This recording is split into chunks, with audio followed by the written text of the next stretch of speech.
So the CDC has concluded its investigation of Chipotle, the restaurant that, of course, everybody was freaking out about because there were some E. coli cases in a couple of the restaurants. And the CDC concluded its investigation, and according to the New York Times, quote, investigators were unable to specify the food or ingredient responsible for the contamination, end quote. I find that interesting because I'm the guy who publicly said that Chipotle was a victim of corporate sabotage, bioterrorism, that biotech industry operatives targeted Chipotle precisely because Chipotle announced a non-GMO menu. And we've seen the biotech industry and its malicious, insidious operators who we've exposed over and over again. We've seen how they have really viciously, maliciously attacked activists, clean food activists, organic food companies, and companies like Chipotle that announce non-GMO menus.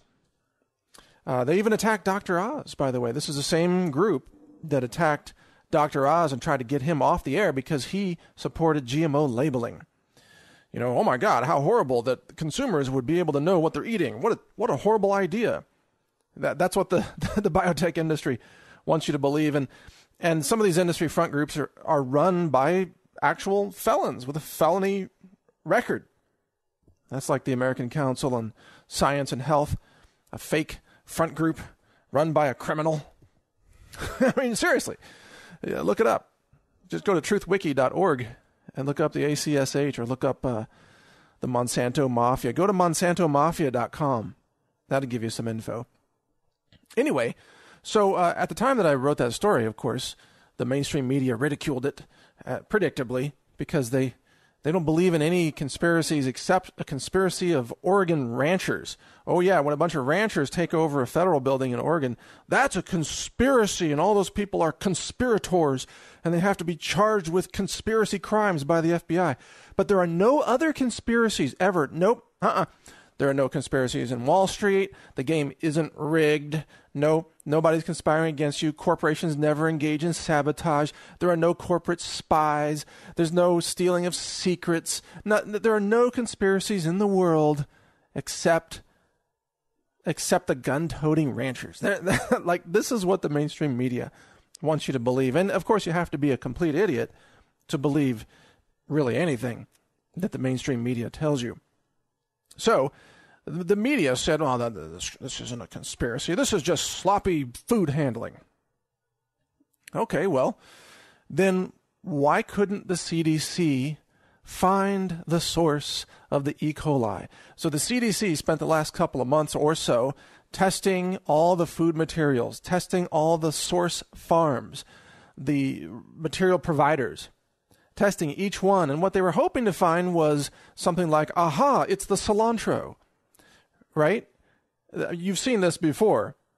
A few years back, I think there was E. coli in cilantro and onions or something being served by some other restaurant chain, and they nailed it down to the actual ingredient that was contaminated. But not with Chipotle. They couldn't find it. Even after all the investigation of the CDC and all the laboratory testing of the microbiology of the raw materials, and I'm very familiar with this process because I do it myself. We do microbiology testing for E. coli, salmonella, total plate count, and other bacteriological investigations for food safety. We do it because we're a GMP-compliant superfood manufacturer, certified organic, inspected by the FDA, good manufacturing practices compliant. So I'm very, very familiar with this food safety process. I myself am certified food safety handler. I'm a lab science director of a forensic food laboratory. So I know what I'm talking about when it comes to food safety. And I can tell you that when the CDC does this kind of investigation and they can't find the source, it's because it wasn't coming from a source. The E. coli was being sprayed onto the foods at the Chipotle restaurants by biotech industry sabotage artists. All right, that is my contention. And now what's interesting is that the CDC's own conclusion from this, their closing of the investigation, supports my theory, supports my contention. Now, if the CDC had come out and had identified, oh, it's the onions from Johnny's farm in Idaho or whatever, then that would have, in essence, proven my theory wrong, right? Because then you could say, well, aha, the CDC found the source. It wasn't bioterrorism. It wasn't corporate sabotage. It was Johnny's onion farm or whatever they found. But that didn't happen. The CDC concluded its investigation and didn't find the source. And that's because the source was a biotech industry operative. I don't know why people have such a hard time believing that there is corporate sabotage. There's corporate sabotage all the time at the highest levels of corporations. Microsoft stealing technology from Apple, and Apple stealing employees from Microsoft or Google. Google colludes and conspires all the time to game their search engine, to work with an evil communist regime in China or not, depending on the year, depending on the technology or the company. I mean, all these companies, Yahoo and Microsoft and Facebook, they all built in backdoors for the NSA. That all came out from Edward Snowden. Is that not a conspiracy against their users? Of course it is. Conspiracies are the default method of business today at the large corporate level. You think companies in Wall Street don't have teams of people sitting around conspiring? How are we going to take over this rival company? Or how are we going to destroy their credibility? Or how are we going to do a financial takeover of their voting shares? Of course they do.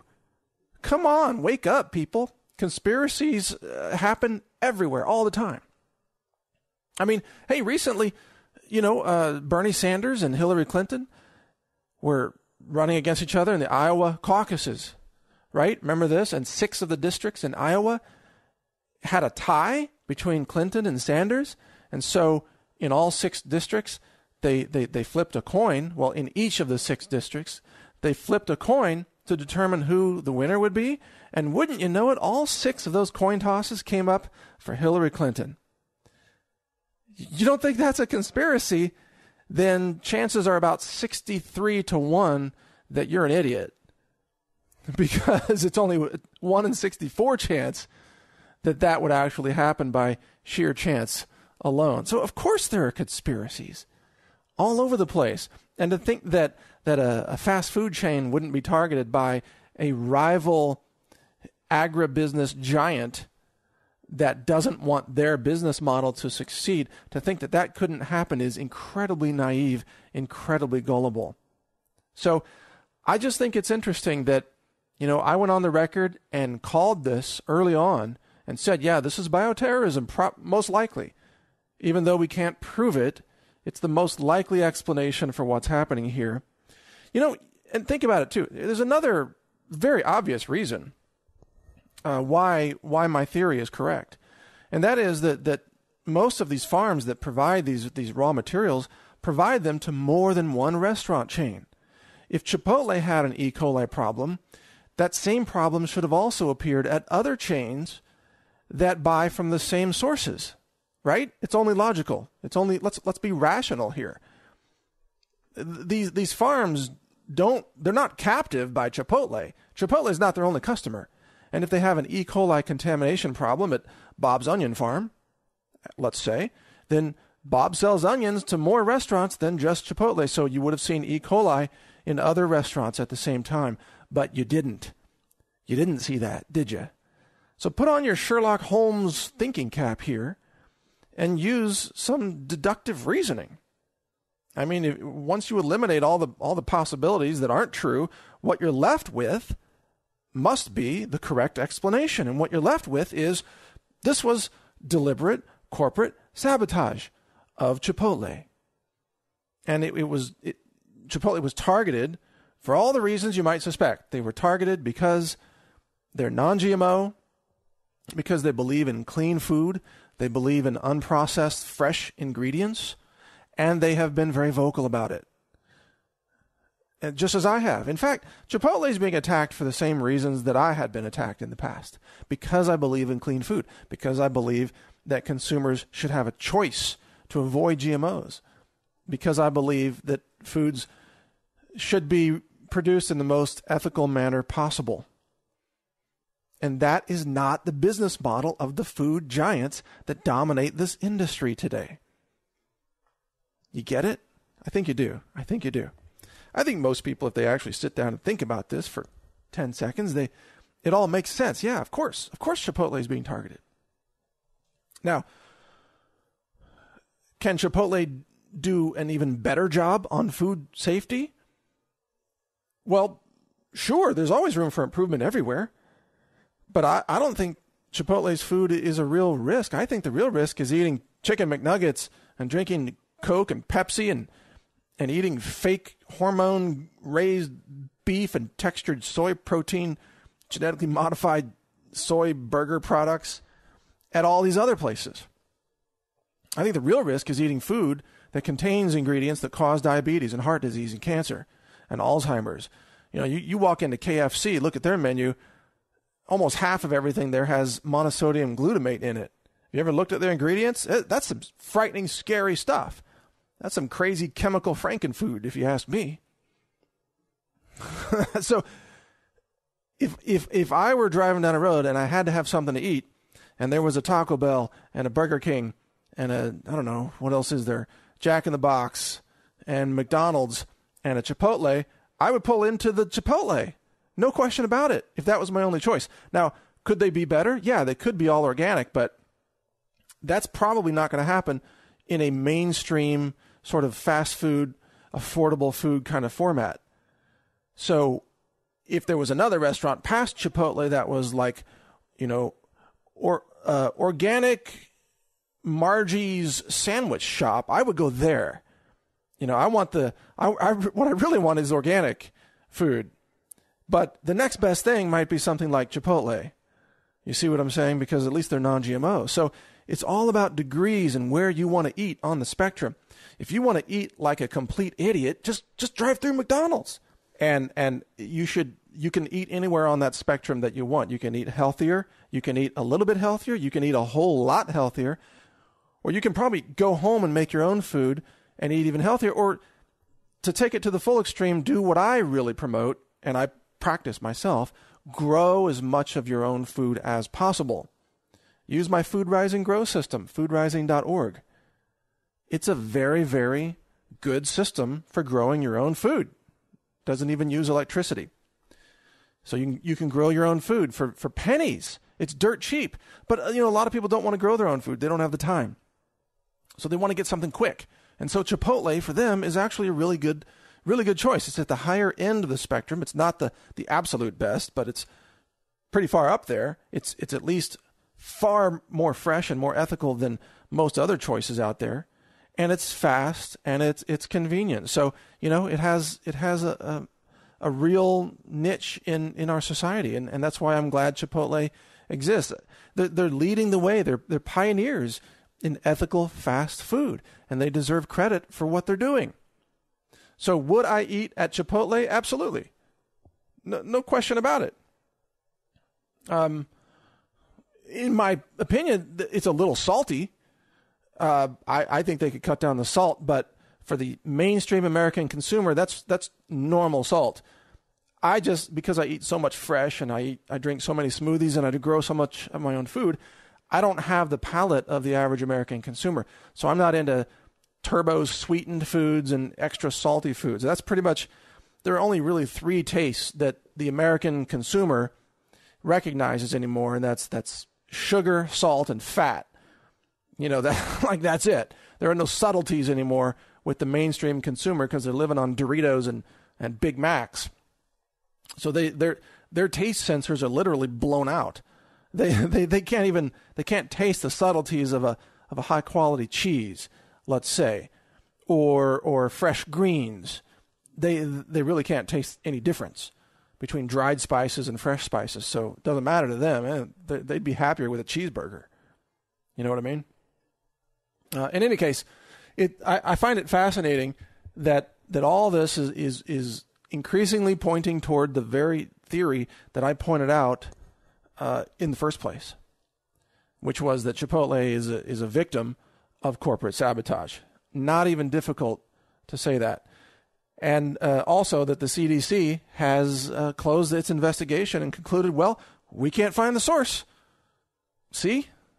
I told you so, basically from day one. I told you this was the situation. And here we have it all but confirmed.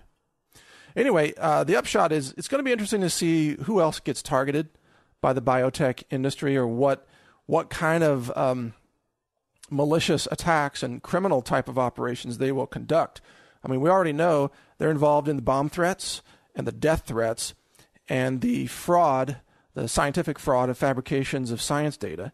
So we know that this mafia, this biotech mafia, is already engaged in widespread criminality. If you add this corporate sabotage and food bioterrorism on top of it, it's a pretty nefarious type of operation. I think the FBI should be investigating the biotech industry and its operatives. They need to investigate it the way they used to investigate big tobacco.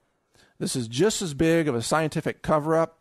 They need to go subpoena the emails of these people. They need to look at the dirty money behind the scenes. They need to look at the key players like Henry Miller, John Entine, Kevin Folta, the journalists at the Washington Post and the New York Times. They need to look at the fake front groups like the ACSH. They need to really dig into this. They're going to find, in my opinion, a whole lot of criminal activity going on there. Everything from the money laundering of the GMA to literal acts of food bioterrorism, in my opinion. I think that's what's going on. And I think they're gonna keep doing it as long as they get away with it. So share the word on this, folks. And bottom line, help support ethical food. If Chipotle is a taste that you like, support Chipotle. Instead of going to McDonald's, go to Chipotle. Instead of going to Burger King, go to Chipotle. And if you're afraid of E. coli, by the way, you have a far greater risk probably of being struck by lightning. But do what I do. Just take oregano oil everywhere you travel. I don't travel without oregano oil. If you get any kind of food poisoning, oregano oil just wipes it out. And then you follow that up with some probiotics, you're good. It's not, this is not rocket science. So I don't know.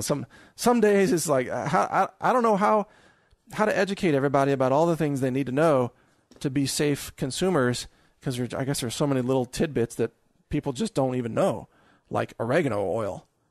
But it's easy to eat safely even when you're eating fresh food, just by having the right things with you in case something goes wrong.